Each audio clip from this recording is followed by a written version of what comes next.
Muito bem, este é a Conexão Futura aqui na tela do seu canal Futura na TV e também na internet. Estamos lá no nosso site que você pode acessar de casa ou na rua, no tablet, no celular, onde você quiser, para acompanhar aí futura.org.br/Conexão Futura. Aqui você encontra os nossos episódios mais recentes para assistir quantas vezes quiser e ainda os links para acompanhar nossas novidades nas redes sociais.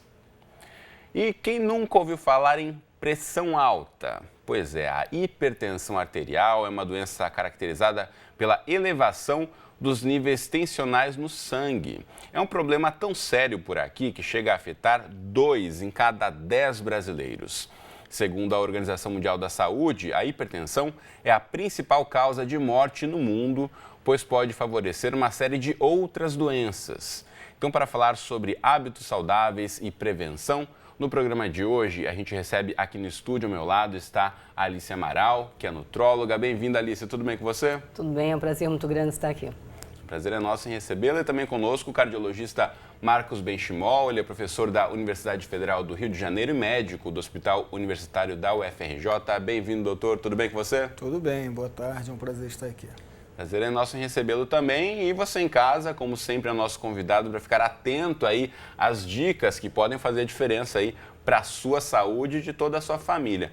Eu quero começar ouvindo o Dr. Marcos. Como eu disse aqui, a hipertensão é um problema já conhecido, né? Todo mundo já conheceu alguém que em algum momento falou, o meu tio ou meu pai, alguém já conheceu alguém com hipertensão na vida. Isso é quase um fato, né? Agora tem aparecido cada vez mais casos, cada vez mais cedo. Como a gente tentar entender aí?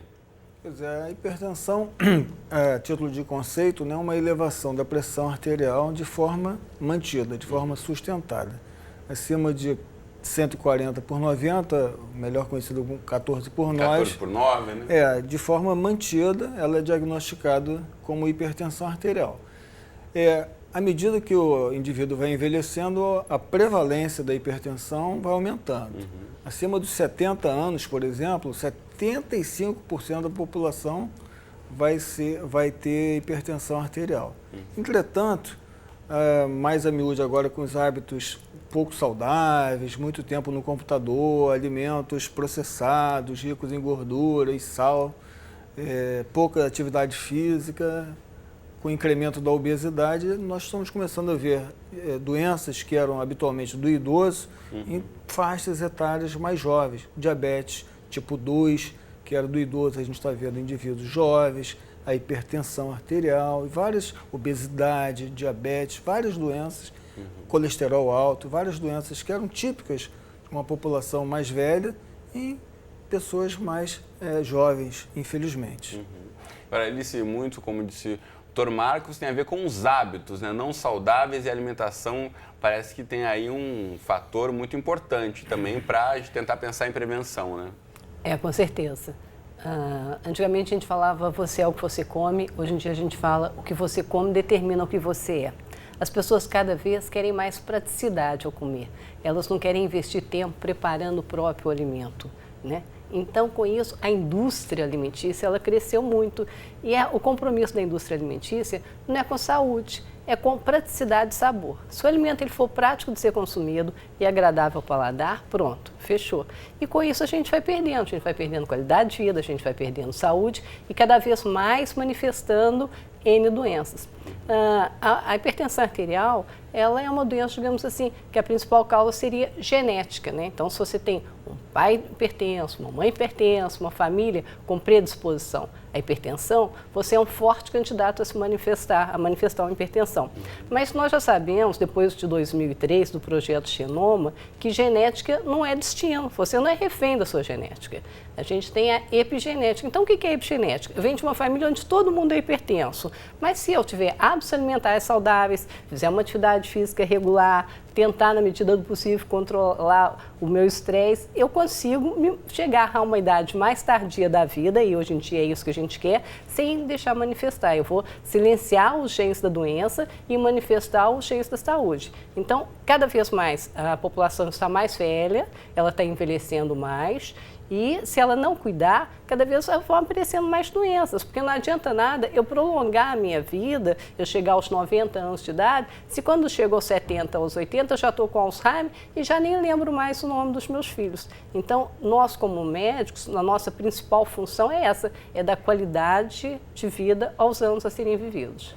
Doutor Marcos, essa questão que a doutora Alice aponta, é importante pensar, né, que de fato a longevidade do brasileiro tem aí aumentado os índices, ano após ano o IBGE demonstra, já passamos aí dos 75 e poucos, a média nacional, algumas regiões até um pouco mais alto que isso. Agora, a qualidade que se vai se ter ao longo desses anos mais para frente tem muito a ver com o que se levou em conta ao longo dos anos mais jovens, né? É verdade. Nós estamos vendo uma população bem idosa, né, aparecer, mas com um passivo muito grande, né?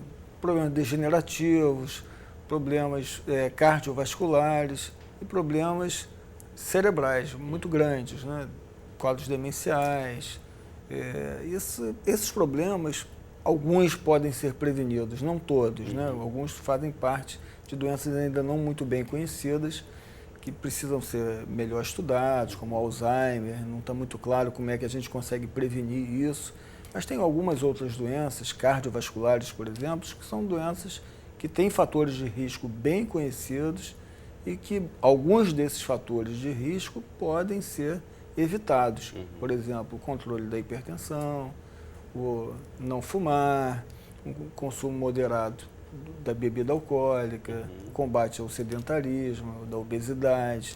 Tem várias situações que nós conseguimos interferir no curso natural da história que seria negativa para o indivíduo. Isso para uma série de doenças, né? Não só não é uma questão situação inflexível. Você pode conhecer os fatores de risco, né?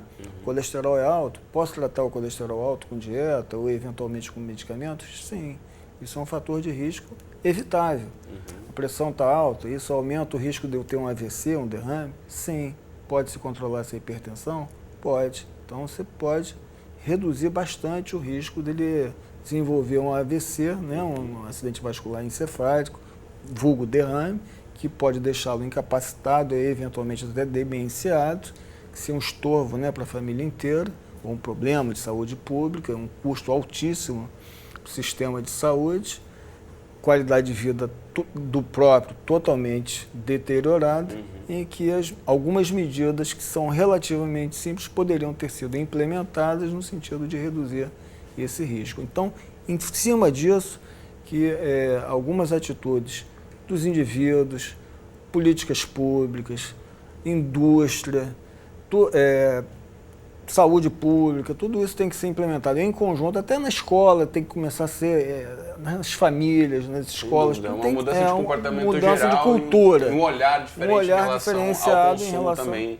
Agora, a gente fala aqui sobre a questão do diagnóstico e tudo mais. Agora, sim, depois do diagnóstico da hipertensão, é possível conviver e controlar também alguns desses sintomas. Então, a gente vai chamar agora para a nossa conversa o Henrique Venceslau, que é inspetor de qualidade. O Henrique foi diagnosticado com hipertensão ainda na adolescência. Ele vai contar para a gente como é conviver com a doença desde cedo. Tudo bem, Henrique? Bem-vindo à Conexão Futura. Tudo bem, graças a Deus.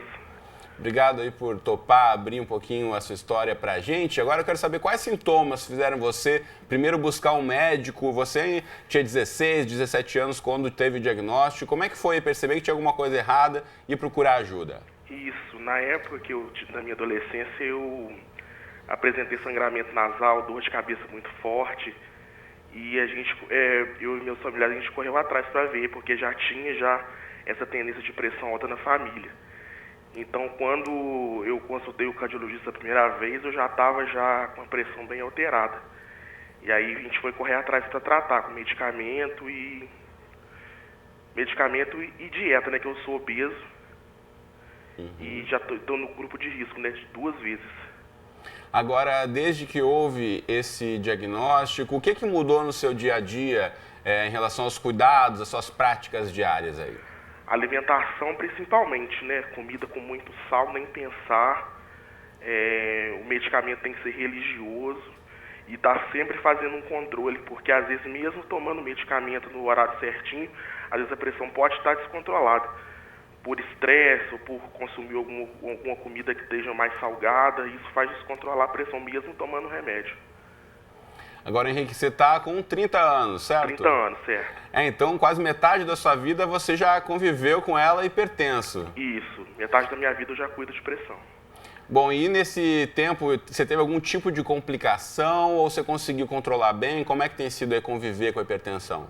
As complicações que teve foi assim, né, medicamento que às vezes assim parava de fazer efeito e a gente não sabia, aí sentia sintomas, né, dor de cabeça muito forte, às vezes até um pouco de tontura, sangramento nasal. Aí quando ia consultar, às vezes com o médico, a pressão estava alta, mesmo tomando remédio. Aí o remédio foi aumentando a dosagem, depois eu tive que trocar de remédio algumas vezes e comecei a combater a pressão agora, mais recentemente, na perda de peso. Porque eu sou obeso e a obesidade é um inimigo para controlar a pressão. Sem dúvida. Henrique, eu volto a falar com você daqui a pouquinho, peço que você aguarde aí na linha para a gente voltar para o estúdio e ouvir os nossos especialistas em relação a esse caso que o Henrique bem apontou, né? A questão da obesidade, segundo os próprios dados aí da Organização Mundial da Saúde, como no Brasil são 2 hipertensos para cada 10 brasileiros, entre a população obesa é metade, né? 50% dos obesos vão sofrer com hipertensão. Então, prevenir obesidade com uma forma e um compromisso geral em relação à alimentação desde as crianças, como bem disse o doutor aqui, pode ser um caminho para a gente tentar evitar lá na frente o número de hipertensos também, né, Alice? Com certeza. A obesidade é o principal fator desencadeador, né, de hipertensão arterial. E como a gente estava conversando antes do programa, está crescendo muito o número de obesidade infantil. Antigamente, eu me lembro quando eu era criança, eu não tinha colegas obesos. O bebê Johnson era um modelo, né, de bebê bonito. Hoje em dia, você vê... Que era o bebê mais cheinho, Era o bebê mais cheinho, né? Era uma coisa assim atípica, não era rotineira você ter uma criança obesa. E hoje em dia aumentou assustadoramente o número de crianças com obesidade e até bebezinhos. Se a gente fala assim, porque a criança hoje ela está mais sedentária, nós somos obrigados a manter nossos filhos presos dentro do apartamento por causa da violência, eles não podem mais sair e não praticam esporte, só movimentam os dedinhos. Tudo bem, mas a gente está tendo um grande número de obesidade, bebê de 6 meses. E o bebê de 6 meses hoje, ele não se movimenta menos do que ele se movimentava há 40 anos atrás. O bebê de 6 meses deveria só ser alimentado com leite materno. Exatamente, mas acontece que cada vez menos as mães amamentam com leite materno e mais cedo elas introduzem, né, uma amamentação artificial, um leite artificial, e isso os alimentos industrializados que vão afetar aí a saúde da criança. Com certeza está impactando no ganho de peso e nas doenças que vêm a partir disso, né? Então, é importante, já na prevenção da obesidade infantil, o primeiro passo é o aleitamento materno, é uma coisa que a gente sempre orienta as nossas gestantes, as mães, sabe? Eu acho que a principal forma de você demonstrar amor para o seu filho é amamentar até os 6 meses de idade, tem que ser única e exclusivamente só o leite materno e a partir daí, sim, colocar alimentos naturais. Eu sempre falo, sabe, não tendo o dedinho do homem, quanto mais natural o alimento, mais saudável para você e para sua família. E também não significa que aos 6 meses tem que parar a amamentação, né? Na verdade, se tiver leite ainda e a criança continuar, pode permanecer por mais um tempo. Sim, né? Com certeza, pode permanecer mais um tempo. Mas aí só o leite materno já não vai ser tão suficiente, necessário. Pode ir balanceando com outros Exatamente, alimentos. você vai suplementando, vai colocando frutas, vai colocando uma sopinha de legumes, vai introduzindo outros alimentos. Agora, doutora, esse aumento de obesidade entre as crianças também tem uma relação direta com o aumento da obesidade em geral da população. Os pais também estão mais acima do peso, com isso as crianças também têm ficado mais gordinhas. A família inteira acaba ganhando peso, né? Acho que é um exemplo, um vai copiando um pouco. A criança é um grande aprendiz, né? Então ela observa muito o que os pais fazem, não adianta o pai ou a mãe falar, você tem que fazer isso quando ele não faz também. Você tem que comer bem, aí ele vai lá e come pizza, batata frita, então você tem que fazer exercício, o cara fica ali no computador. Então você tem que também, não basta ser pai, né? Você tem que participar, você tem que estar envolvido no processo. Agora, eu achei interessante o exemplo que foi demonstrado do Henrique. Citar algumas estatísticas assim, da hipertensão. É uma doença muito comum, quer dizer, acima dos 18 anos, a prevalência de hipertensão na população, em geral, é de 20%. A prevalência no Brasil de hipertensão, como um todo, em torno de 30%. E à medida que vai aumentando a idade, vai aumentando muito a prevalência. Para você ter uma ideia, entre 60 e 69 anos, os estudos feitos aqui, né, mostraram que 50% da população nessa faixa etária tem pressão alta. E acima dos 70 anos, voltando, tem 75% já estão hipertensos. Então, qual é a razão disso? Você tem que estar verificando a pressão periodicamente, porque a hipertensão ela costuma ser silenciosa. O Henrique, por acaso, teve sintoma, dor de cabeça, ele falou que teve sangramento nasal, que é epistaxe, né? Mas nem todos têm sintomas. A maioria dos pacientes, cerca de 90% dos indivíduos que têm pressão alta, eles estão normais. Não sentem nada. E podem, na verdade, buscar ajuda quando a hipertensão já se desenvolveu para algum problema mais grave. Ou então a maioria dos indivíduos que são diagnosticados de hipertensão, que você vê na prática, eles vão fazer um exame periódico no trabalho, aí o médico do trabalho, ou enfermeiro, sei lá, quem for ver e está alto, às vezes ele nem acredita que ele está alto, ele acha que ele está estressado. Ou então, às vezes, em casa, alguém tem um aparelhinho, deixa eu ver a minha também, ele começa a ver que está alta, e a partir daí que ele eventualmente vai procurar um auxílio médico. Mas, como ele não sente nada, a procura pelo atendimento ela é mais baixa, né? Porque o ser humano ele costuma, né, procurar um atendimento quando ele está sentindo algum desconforto, está com dor, ou vem com falta de ar, quando ele está prejudicado. Como isso não costuma, no início, ocasionar sintoma, mal-estar, na grande maioria das vezes, ele vai empurrando aquilo para frente. E é o paradoxo da hipertensão, né? O que é o paradoxo? Quando duas verdades se contradizem. Porque embora a hipertensão seja uma doença fácil de diagnosticar, boa parte dos indivíduos não estão diagnosticados. Embora existam vários, o tratamento da hipertensão seja fácil, para você ter uma ideia, apenas 20% dos indivíduos que estão diagnosticados com hipertensão estão com nível pressórico dentro da faixa, entendeu? Então, é uma doença assim, muito interessante, porque ela é fácil de diagnosticar, mas poucos estão diagnosticados, tem muitos medicamentos para tratar e poucos estão em tratamento. E agora, dos que estão tratando, ressaltar por isso, né? Existe um diagnóstico fácil, como o doutor está afirmando, existe tratamento disponível. Agora, quais riscos para as pessoas que não tratam, já foram diagnosticadas, ou não querem seguir o tratamento, ou não tomam remédio, estão correndo riscos de terem problemas mais graves? Estão correndo risco, né? Sim. A hipertensão ela afeta basicamente 3 órgãos. São chamados órgãos-alvo da hipertensão, que é coração, cérebro e rim, e os vasos sanguíneos como um todo. Então, esses indivíduos, no início, eles podem não sentir absolutamente nada, mas eles podem ser surpreendidos com um acidente vascular cerebral, né, o AVC, tanto hemorrágico quanto isquêmico. No coração, ele pode ter uma disfunção cardíaca, o coração crescer, ele entrar em insuficiência cardíaca, ficar com coração grande, falta de ar, inchado. No rim, é uma das principais causas de insuficiência renal crônica, podendo levar à hemodiálise. E nos vasos, ocasionar aneurisma de aorta, entupimento dos vasos sanguíneos que incapacite o indivíduo para caminhar, para fazer seus exercícios. Então, tem muitas consequências sérias que poderiam ser facilmente evitadas caso o indivíduo reconhecesse e encarasse aquilo de frente e tratasse. Agora, eles têm muito a ver também com a questão da qualidade de vida, como a gente já disse, e hábitos aqui. O doutor já mencionou a questão do fumo, a questão da alimentação, já discutiram um pouco também, mas tem os níveis de estresse da pessoa, a questão da qualidade do sono, se ela dorme bem ou não. Isso também vai acabar afetando o tratamento e o prognóstico da saúde dela, né? Com certeza. É todo um conjunto, né? Antigamente a gente falava que a gente tinha que matar um leão por dia. Hoje em dia a gente dorme com o leão, né? E se a gente não tiver técnicas de relaxamento, aprender a lidar melhor, né, com esse estresse do dia a dia, e se a gente não tiver uma boa qualidade do sono, e cada vez mais a gente sabe da importância do sono no nosso dia a dia, que durante o sono você vai liberar determinados hormônios que vão ter uma ação benéfica na nossa saúde, a gente pode ter aumento de determinados substâncias, tipo cortisol, né, que é o hormônio do estresse, e que vão favorecer todo esse desgaste e o aparecimento de várias patologias.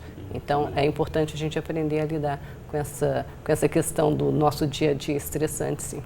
Muito bem, deixa eu voltar a chamar o Henrique, que conversa conosco por telefone lá de Juiz de Fora. Henrique, essa questão dos hábitos mais simples aí do dia a dia, você já falou que segue o tratamento indicado pelo médico, você já consegue aí ter um controle da sua hipertensão já ao longo dos últimos 14 anos. Agora, esses hábitos um pouco mais comuns de mesmo dormir bem ou de controlar aí a ingestão de algum tipo de alimento mais calórico, bebidas alcoólicas, como é que são esses hábitos aí para você regrar ao longo do seu cotidiano? A ligação está muito baixa. Alô, você está me ouvindo agora melhor? Está muito baixa a ligação, eu estou escutando muito longe. Vamos ver se a gente consegue melhorar, porque eu estava perguntando para o Henrique em relação à qualidade de vida, os hábitos dele, em relação à qualidade do sono, se consegue dormir bem.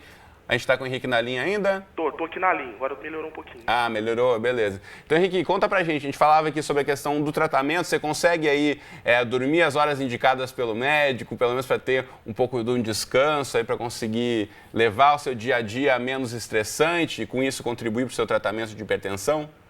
Assim, já tive muita dificuldade de dormir à noite, assim. Acho que por estresse mesmo, preocupação, já tive, assim, época de ter um sono muito intranquilo. Hoje em dia eu consigo dormir melhor. Em relação aos hábitos, na verdade, de alimentação, de consumo de bebidas alcoólicas, o consumo do sal, que a gente sabe que afeta bastante a hipertensão, como é para você? O mais difícil é a alimentação mesmo, tanto no consumo de sal quanto na quantidade.